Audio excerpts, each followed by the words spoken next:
have the teacup on the table at the right with the rim on its edge, that is also a form of graphic design. We use all these elements in a clever way to help solve one problem: to communicate effectively. This means that if the design you created using all these elements, photographs, illustrations, and text, does not communicate effectively, irrespective of our interest, your task as a designer is not done. Graphic design is there to make our everyday lives more convenient and hassle-free without us even realizing it. Thus, we would like to say that good design is transparent or invisible, since we do not even realize it. If you see yourself as being practical and being able to identify and solve problems, I'm excited to tell you that this course is cut out just for you. In short, we as graphic designers are actually creative problem solvers. Now, you might still think that you are not artistic enough. Well, I have some great news for you. Graphic design is so much more than simply being artistic. As I've mentioned, good design is transparent or invisible. It is there to make our everyday lives more convenient and hassle-free without us even realizing it. I would like you to consider how design has impacted you on a daily basis. A very simple traffic icon's purpose is to direct you as quickly as possible. These icons are even universal, meaning that almost anyone, irrespective of their language or cultural background, will. Multiple students from across the world that speak various languages, I'm confident in saying that all of you would be able to recognize most, if not all, of these symbols. Now that you have a better understanding of graphic design, can you imagine how the world would function without the use of visual communication? Having the ability to understand visual communication helps us navigate through life on a daily basis. Think about the ability to read a map or to understand an infographic. What about viewing a movie poster? The fact that we are visual beings and would much rather prefer to view designs at a glimpse before we design elements. The elements of design consist out of space, line, shape, size, texture, value, and color. All and any designs you have ever witnessed consist out of a combination of these elements. Let's have a look at some examples. I would like you to look at the wording and provide me with a number. On a scale of 1 to 5, where 1 is poor and 5 is excellent, how memorable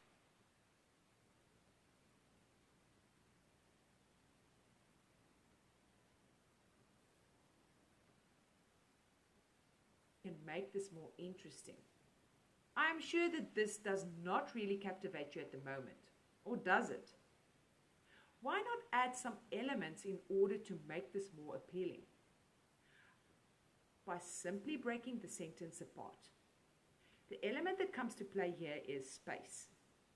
It immediately creates the illusion of reading less. Space also has the power to enhance certain elements. And by changing the text size, why not add line? We can even change the appearance of the lines to make it even at it. Again, on a scale of 1 to 5, where 1 is poor and 5 is excellent, how memorable is this wording now?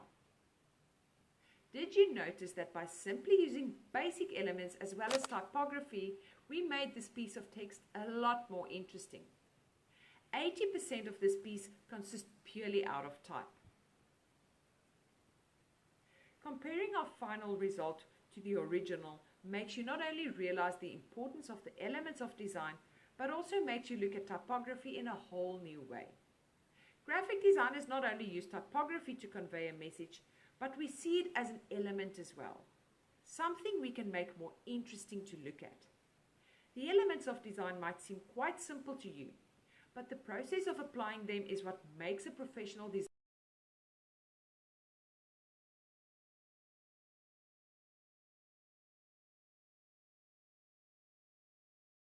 The exhibition poster on the left consists out of 2 of the 3 visuals we referred to earlier.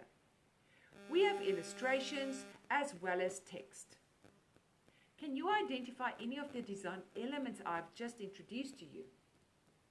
Yes, we have space, line, shape, size, texture, as well as color visible in this composition.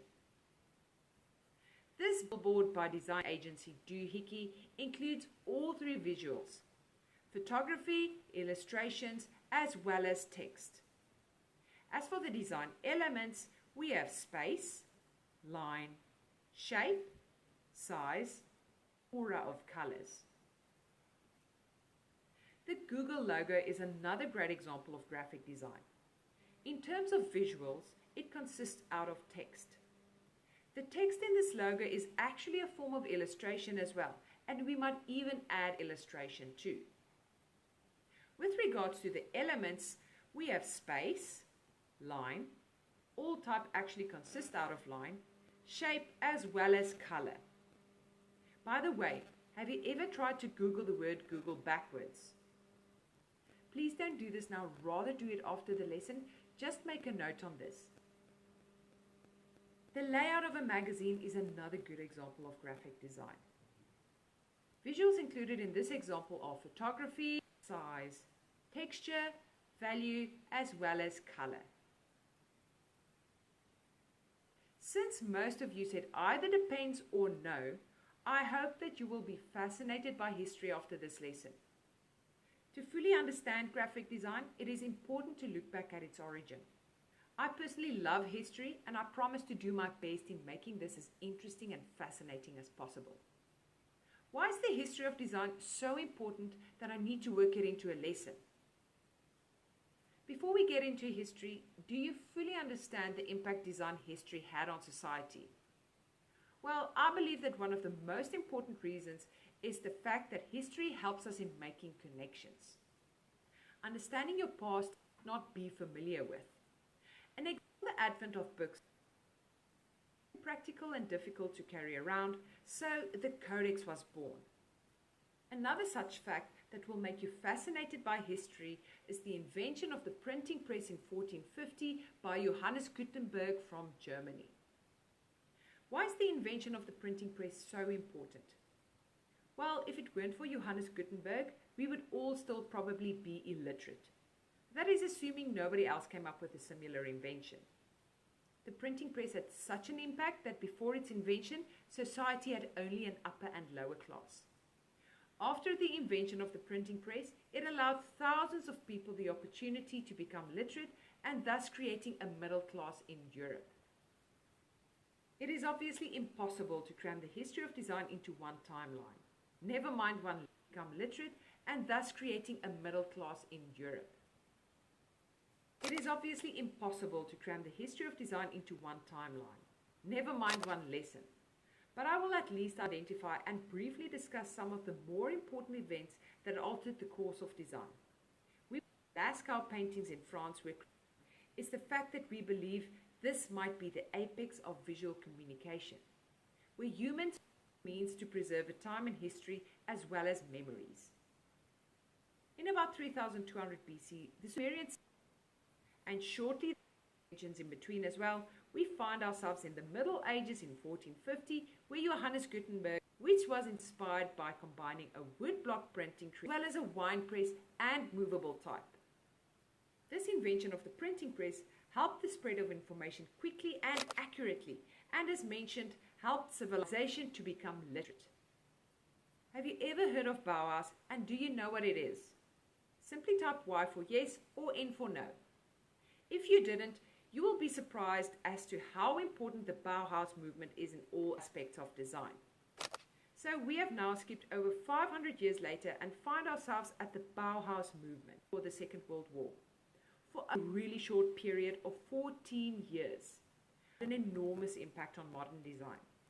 Its influence reached all forms of design and art to graphic design, making everyday objects more interesting and functional. Jobs introduced the very first Apple Macintosh computer.